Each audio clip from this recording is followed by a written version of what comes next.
Assalamu alaikum wa rahmatullahi wa barakatuh. Bismillah ar-Rahman ar-Rahim. We are going to be talking about trustworthiness. Trustworthiness, when you look at the dictionary, again you find an interesting definition. It is to be able to be relied upon, or to provide what is needed or rights of other people, and deserving of trustworthiness and worthy of confidence. Features of trustworthiness is not that complicated. It's inability to lie, especially with other people's trust. Not judgmental attitude towards other people. Capacity to keep secrets that one is entrusted with. Keep away from gossiping. Not demonstrating inconsistent behavior. Not cheating or taking advantage of other people. The Blessed Prophet ﷺ earned his name as Al-Amin and As-Sadiq, the trustworthy, as a young boy from Mecca, from people around him. In his fair dealings with other people, people recognized him to be trustworthy. He was always entrusted with people and their affairs and their properties and their merchandise. He was entrusted to trade on behalf of those who could not travel. He impressed a wealthy widow, noble businesswoman so much that she even actually proposed a marriage to him, despite the fact that the Prophet was 15 years younger than her. Prophet Muhammad ﷺ worked very hard for Khadija, who became his wife, of course, managing all her caravans. His time was spent traveling across desert and throughout the oasis to distant land and foreign cities. He never overpriced any of his goods, nor did he cheat in weight. He usually gave the due amount and never had any doubts. In fact, it is said Abu Sufyan, when he met the emperor of Byzantine, the name Heraclius, of course, he said to the emperor that Muhammad never lies and keeps his words. One day in Mecca, a story for you, a big massive flood washed and destroyed many properties, including the Kaaba. The walls of the Kaaba had lots of cracks. The Kaaba, being the central part of social, political and spiritual life of the locals, as well as the visiting pilgrims, needed immediate repairing. So they got on the job of getting it repaired very quickly. Once it repaired, the privilege of putting back the black stone became a point of contention. There were many Meccan tribes who were competing with one another to have the honor as to who's going to place this amazing stone on its right place. Each tribe leader wanted that honor. Very quickly, this became and descended into a big massive fight between the tribes and the tribal leaders. However, they stopped building the Kaaba for 5 days because they couldn't find any resolution. Just as they were on the verge of fighting, an elderly man called Abu Umayyah brought to these people a suggestion. He goes, I've got a great idea. Let's appoint the first man to enter the house of Allah, the Kaaba itself, tomorrow morning as our mediator. Everyone agreed. When they saw the first man to walk through the doors was Muhammad, they cheered and they claimed, Al-Amin has come. He is trustworthy of Meccans. We are happy to have him as our mediator.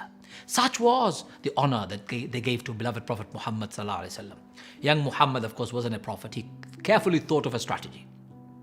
He asked them to bring him a piece of cloth. He put the cloth in the middle of the floor, and then he placed the stone right in the middle. And he asked each of the tribal leaders to hold on to the corner of the cloth and carry the stone right next to the Kaaba. And Muhammad himself picked up the stone and placed it in its right place, thereby avoiding any further fights.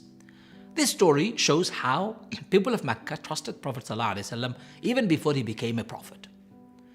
The people knew that if there was a fight or a disagreement and they needed a fair judge to settle, it was Muhammad.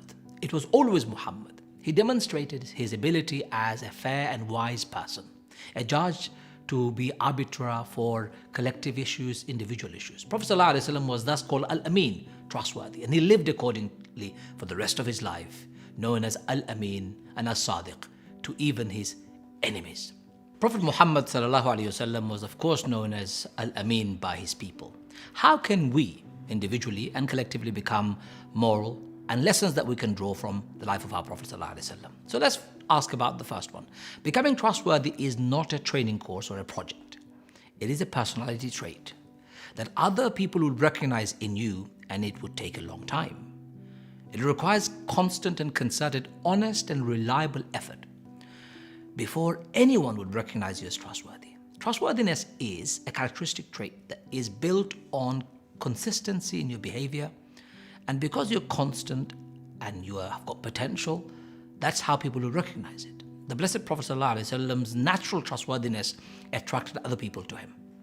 And of course, those who were struggling with trustworthiness, they very quickly were influenced by our Prophet's amazing trait. Everyone loves trustworthy people, of course. And people loathe those who break trust. Nobody trusts them. Simple. So how can we implement this in our daily life? Take a moment to self-evaluate and ask yourself this difficult question, but essential one, of course. How many people that you know would call you trustworthy? Try delving deeper and think about the reasons why people don't find you trustworthy. Ask yourself these questions. How can I do things differently? What is my weakest trait that compromises my potential for becoming trustworthy? What exact habit or behavior I need to change? Think about which of your relationship you need to build more trust in. The ultimate questions are, how can people trust you? Do people trust you with secrets? Do people leave valuable materials or information with you? Ladies and gentlemen, trustworthiness is all about honesty, dependability, reliability, fidelity, consistency, responsibility, and credibility. You may think one person who possesses all is, of course, unbelievable, but it's not. It's always possible.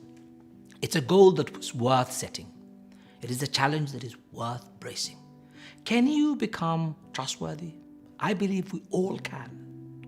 It's a matter of putting a bit of work and a bit of consistent effort. May Allah make us all trustworthy, and may Allah make it easy for us to be trusted by others. Thank you very much. Assalamu alaikum wa rahmatullahi wa barakatuh.